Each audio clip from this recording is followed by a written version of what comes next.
नमस्कार, मैं कुमार श्रीकांत आपका स्वागत कर रहा हूं और आज हम बात करेंगे एक गोल टोपी डीजीपी के बारे में। गोल टोपी डीजीपी निहायत ही भ्रष्टाचारी व्यक्ति, भ्रष्ट, उसकी पत्नी भी भ्रष्ट, अत्यंत भ्रष्ट, महाभ्रष्ट, विधायक रही, कैबिनेट मंत्री रही और बड़े पैमाने पर उसने, आप सोचिए कि बवाल काटा। अब ये जो गोल टोपी डीजीपी की बात कर रहा हूं, यानी कि मैं बात कर रहा हूं हरे टिड्डे, हरा टिड्डा आप समझ सकते हैं।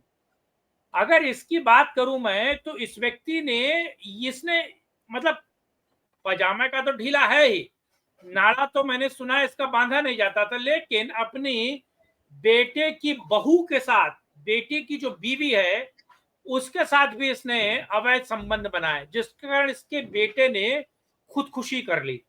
वो मर गया। अब मरा है कि मर्डर हुआ है, ये बड़ा सवाल है। इसी मुद्दे पर आज बात करूंगा। सबसे पहले आपका स्वागत कर रहा हूं मैं स्लो जिंदगी और बाबा की खरी खोटी में। पहले मैं वीडियो बता दूं आपको, मतलब ये खबर बता दूं आपको, उसके बाद नन्हे भाई से इस खबर को समझने की कोशिश करेंगे और इस पर चर्चा भी करेंगे। पंजाब के पूर्व डीजीपी का बेटा जो है वो रहस्यमयी हालत में मृत पाया गया। पहले कहा गया कि ये मौत जो हुई है उसकी ओवरडोज से हुई है। अब आप समझ सकते हैं, लेकिन फिर सामने आया कि एक 16 मिनट का वीडियो, खुद मरने वाले बेटे ने अपने ही परिवार पर सनसनीखेज आरोप लगाए हैं। अब उसके पिता जो कभी कानून के रखवाले थे, खुद शक के घेरों में आ चुके हैं और उसकी पत्नी, मां और बहन सब पर हत्या का साजिश का इल्जाम लगा है। लेकिन इसके बाद जो व्यक्ति मरा है उसका नाम मैं नहीं ले रहा हूं, क्योंकि आपको पता ही है बहुत दिक्कत है, रसूखदार परिवार है। उसका 3 मिनट का एक वीडियो आया है जिसने इस पूरे मामले को और उलझा दिया है। ये सियासत भी है, रिश्ते भी हैं और एसआईटी इस मामले की जांच कर रही है। लेकिन मैं आपको बता दूं कि उस 3 मिनट के वीडियो में वो सीधे तौर पर बोल रहा है कि उसकी पत्नी के नाजायज संबंध, आप समझ रहे हैं, उसकी पत्नी के नाजायज संबंध उसी के पिता यानी कि उसी के ससुर के साथ है। यानी कि आप समझ सकते हैं हरे टिड्डों की जो पूरी कौम, खैर वो छोड़िए, उसमें ही कौन किसको पकड़ ले, कौन किसको दबोच ले, क्या करे। ये मामला बड़ा दिलचस्प है और ये मामला इसलिए भी दिलचस्प है क्योंकि आप सोचिए कि चार प्रदेश जो परिवार के लोग हैं उन पर यह मामला दर्ज हुआ है और वो जो व्यक्ति है, जो लड़का जो मर गया है, उसके परिवार के लोगों पर मामला दर्ज है और अवैध संबंध का मामला दर्ज है। और वो वीडियो उसने सीधे तौर पे बोला है कि उनके जो पिता है, उनका नाम लेना ठीक नहीं है, और उसने कहा है कि 1.5 साल से उनके बीच अवैध संबंध है और कह रहा है कि 2018 में जब उन दोनों को, ससुर और बहू को, कुछ करते हुए देखा था तो इसके कारण वो अपने परिवार से दूर रहने लगा। और जब उसने अपनी माँ और बहन को इस बारे में बताया तो माँ और बहन ने भी कहा कि कोई बात नहीं, घर का तो मामला है, घर में रहने दो। तो आप ये सोचिए हरे टिड्डों की कितनी बड़ी समस्या। और बोले वो डीजीपी बन जाए, एक बड़े प्रांत के, एक बड़े राज्य के डीजीपी बन जाए, उसकी माँ भले विधायक रहे, 3-3 4-4 बार कैबिनेट मंत्री रहे, और एक पूर्व मुख्यमंत्री, आप समझ सकते हैं। नन्हे भाई, मैंने खबर तो पूरी तरीके से नहीं बताई लेकिन उसका बेस तैयार कर दिया है। पहले तो आपका स्वागत है और कृपया दर्शकों को बताएं कि दरअसल ये मामला कितना पेचीदा है। जी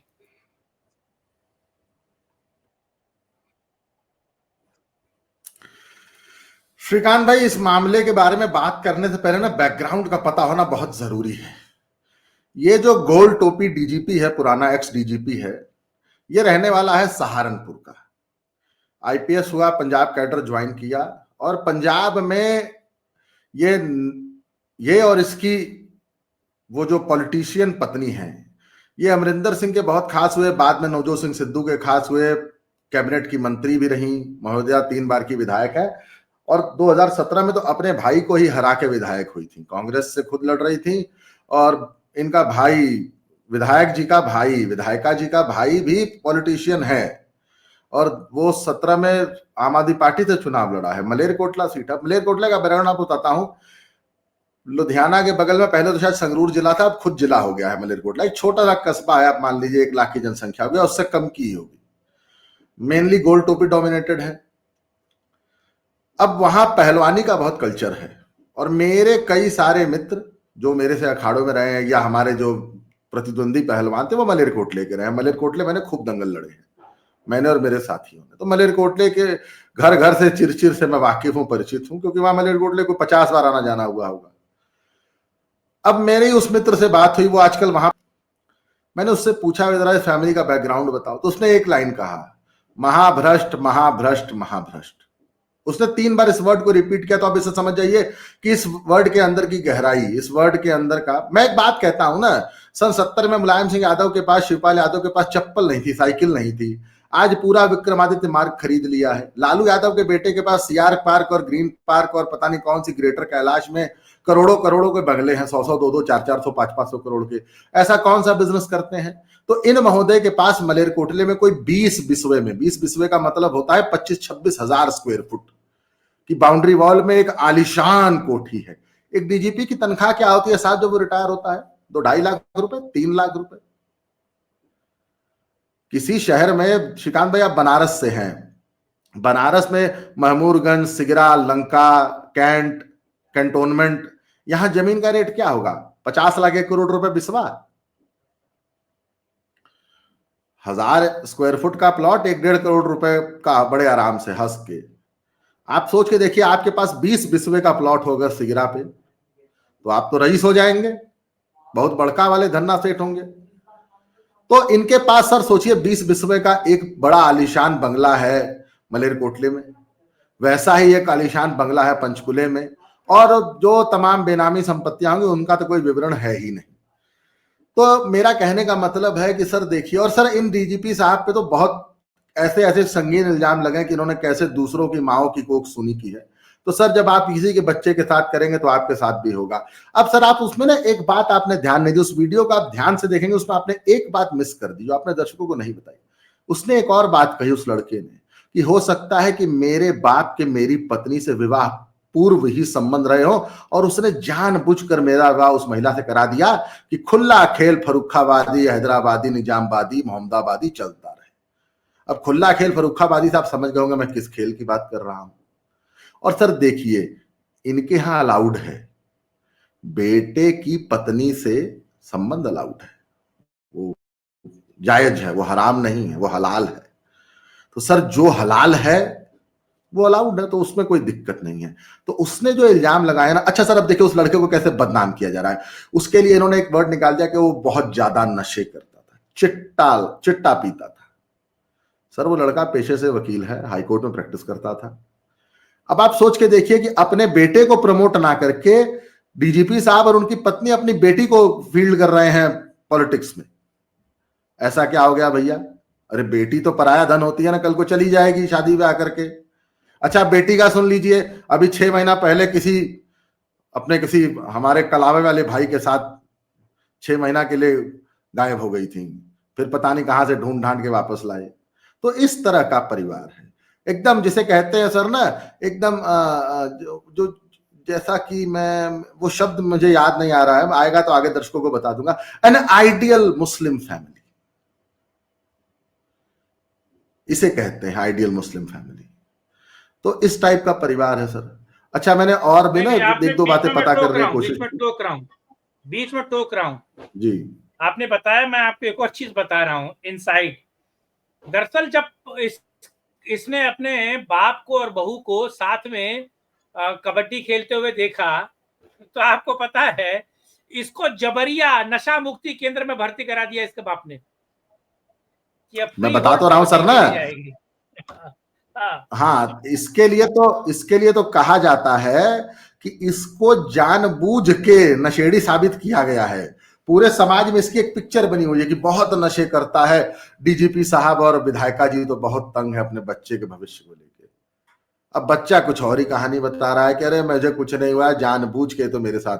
अच्छा सर एक और बात बताता हूं, डीजीपी साहब खुद रहते हैं पंचकुला, विधायिका जी रहती हैं अपनी बेटी को लेके मलेरकोटला, और डीजीपी साहब का जो बेटा है और उसका परिवार वो लेके रहता है पंचकुला। आप सोच के देखिए, अगर वकील साहब वकालत करने कोर्ट चले जाएं तो पीछे से तो कबड्डी, खूब बेट कबड्डी सर खूब चलती होगी। और सर कहते हैं ना कि बिल्ली के भाग से छीका कब तक फूटेगा, कभी ना कभी तो पोल खुलनी थी। बेटे ने देख लिया। अच्छा, जब बेटे ने देख लिया ना, तो बेटे ने अपनी माँ और अपनी बहन से कहा, तो माँ और बहन ने तुरंत बात को कंट्रोल किया। क्यों? क्योंकि सर पैसे का जो सोर्स है ना, वो डीजीपी साहब है। माल का जो सोर्स था वो डीजीपी साहब से। तो उनको माँ बेटी ने समझाया कि बढ़िया ऐश कर रहे हो, मर्सिडीज और डिफेंडर गाड़ियों में घूम रहे हो, कुछ कॉम्प्रोमाइज कर लो, कुछ नहीं होता, तुम भी कहीं बाहर देख लो, कुछ हिसाब किताब सेट कर लो। तो सर इस टाइप का कांड है। अब उसमें सर देखिए खेल कहां हुआ, खेल फंसा कहां, पेच कैसे फंसा। बेटे की वीडियो का लीक होना, और अब सर देखिए पॉलिटिक्स में जब आप कोई कुकर्म करते हो ना, तो आपके राइवल्स तुरंत उस बात को कैच करते हैं। अब पूरे मलेरकोटले में विधायिका जी के जितने राइवल है, 27 में इलेक्शन है, बेटी को लड़ाएंगी, दमदार है, परिवार है, पैसा है, रसूख है, रुतबा है, 27 में चुनाव है, तो जितने प्रतिद्वंदी हैं उन सब ने ये कहना शुरू कर दिया है घूम घूम के, अरे ये तो अपनी बेटे की पत्नी के साथ गलत था, अरे ये तो परिवार बहुत करप्ट है, अरे ये तो परिवार ऐसा है।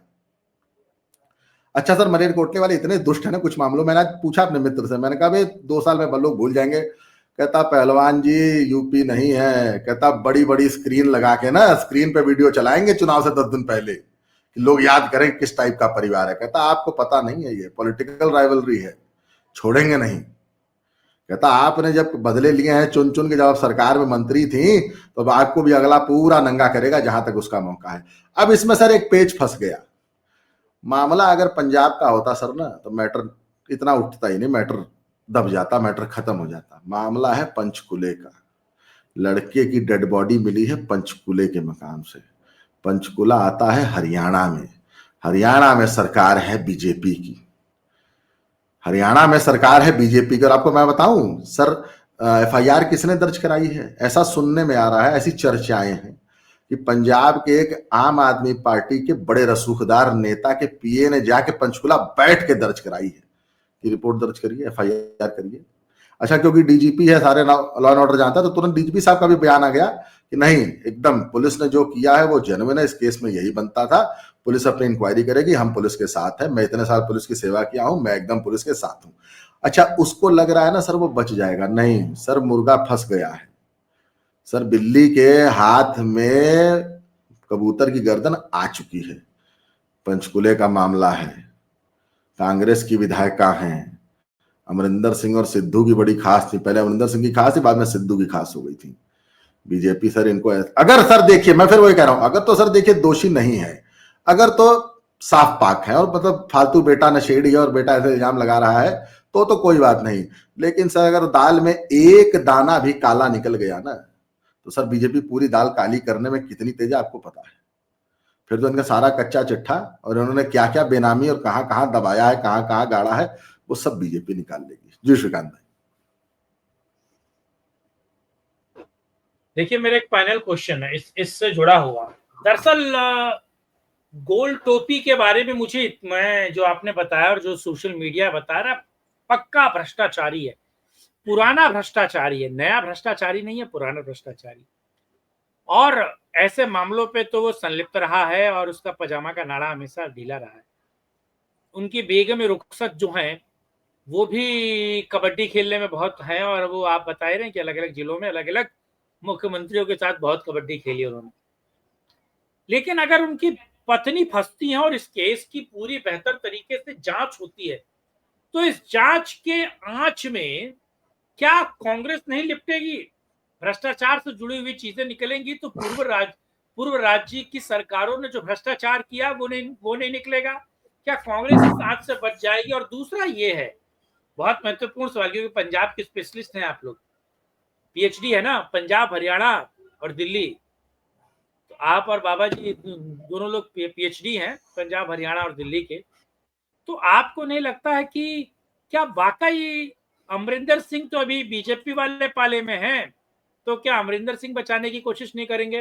This is my final question. उसके बाद आप फाइनल रिमार्क भी दे सकते सर अमरिंदर सिंह के साथ अगर उनके बुरे वक्त में रहती तो एकदम अमरिंदर सिंह बचाते हैं। सर सिद्धू गुट में चली गई थी ना, जब अमरिंदर सिंह ने रिजाइन किया और पार्टी में बहुत ज्यादा गुटबाजी चल रही थी तो ये नवजोत सिंह सिद्धू एंड ग्रुप में चली गई थी। तो अमरिंदर सिंह इनका क्यों साथ देंगे?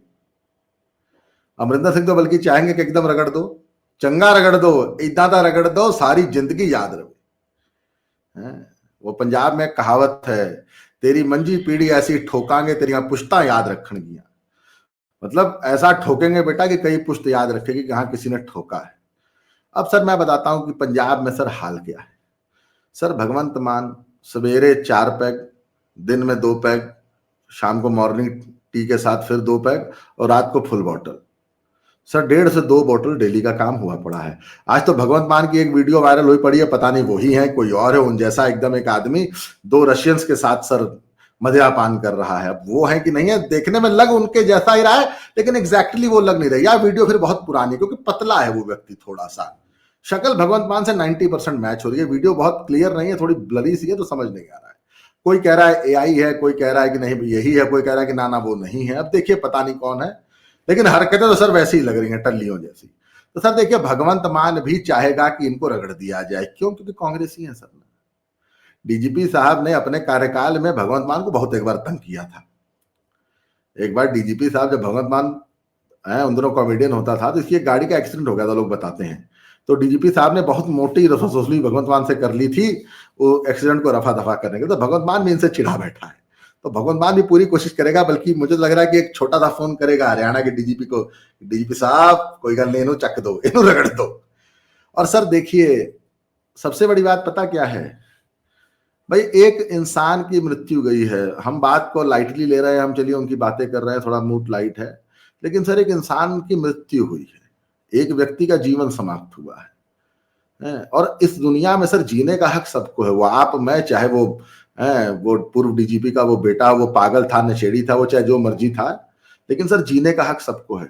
और अगर सर उसके इस कृत्य में उसके साथ जो कर्म हुए हैं उसमें अगर सर इनका परिवार संलिप्त है तो सर मैं तो चाहूंगा सरकार से निष्पक्ष जांच करे, हरियाणा पुलिस निष्पक्ष जांच करे और दोषियों को कड़ी सजा मिले। और अगर ये परिवार सर निर्दोष है तो उनको बाइज्जत बरी किया जाए, मेरा टेक यही है। लेकिन सर अभी तक जो प्राइमा फेसी एविडेंस आ रहे हैं ना, आपको पता है सर कि पुलिस आजकल 10 मिनट में सारी कॉल डिटेल्स निकाल लेती है, लोकेशन आ जाती है, आप कहाँ थे। नहीं तो वैसे भी जब सर आप सोशल लाइफ में होते हो ना तो फिर तो बहुत आसान होता है। ब्रिजभूषण शरण सिंह वाले केस में महिला पहलवानों ने एक डेट बताई है, जैसे मान लीजिए 15 अक्टूबर 16 अक्टूबर, तो एक महिला पहलवान कहती है कि मेरे को 15 अक्टूबर को भी मोलेस्ट किया और 16 अक्टूबर को भी मोलेस्ट किया। ये डेट्स काल्पनिक डेट्स में बता रहा हूं आपको, मतलब 2 दिन लगातार मान लीजिए मुझे मोलेस्ट किया। अब है क्या कि उनको शायद वायु श्रेणी सुरक्षा मिली हुई है, सीआईएसएफ उनके साथ रहती है, यूपी पुलिस की एक टुकड़ी रहती है। तो यूपी पुलिस का जो रोजनामचा रजिस्टर नहीं होता है, वो जो रोज रजिस्टर एक सवेरे मेंटेन होता है ना कि इतने बजे कोठी पे थे, इतने बजे निकले, इतने बजे वापस आए, यहाँ गए, तो सर वो अपने आप में एक फुल प्रूफ एविडेंस होता है। फिर सर जब आप सोशल लाइफ में होते हो ना तो सर सोशल मीडिया आपका खंगाल लेती है पुलिस 1 मिनट में। जब महिला पहलवान ये आरोप लगा रही हैं कि नेताजी उन 2 दिनों लगातार मेरे साथ दिल्ली में अपनी 21 अशोक रोड वाली कोठी पे, उनका जो सरकारी कोठी है जब उनके बेटे के नाम हो गई है करण भूषण सिंह के नाम पे, उस कोठी का एड्रेस है sir 21 Ashok road. 21 Ashok road पे मेरे साथ नेताजी ने टीचू किया इन 2 तारीखों को लगातार। एक दिन सर वो गोंडा और अयोध्या क्षेत्र में विभिन्न लोगों के साथ जनसभाएं कर रहे थे, एक होटल का उद्घाटन किए, एक जिम का उद्घाटन किए और 2-4-10 लोगों के घर पे गए। वो सारी फोटोज वीडियोज एविडेंस हो गया। और अगले दिन लखनऊ में जहां कुश्ती के ट्रायल होते हैं, महिलाओं का जहां कैंप लगता है, सारा वहां मौजूद थे और वहां से फिर अपने हेलीकॉप्टर से अपने घर विष्णुहरपुर अयोध्या वापस चले गए।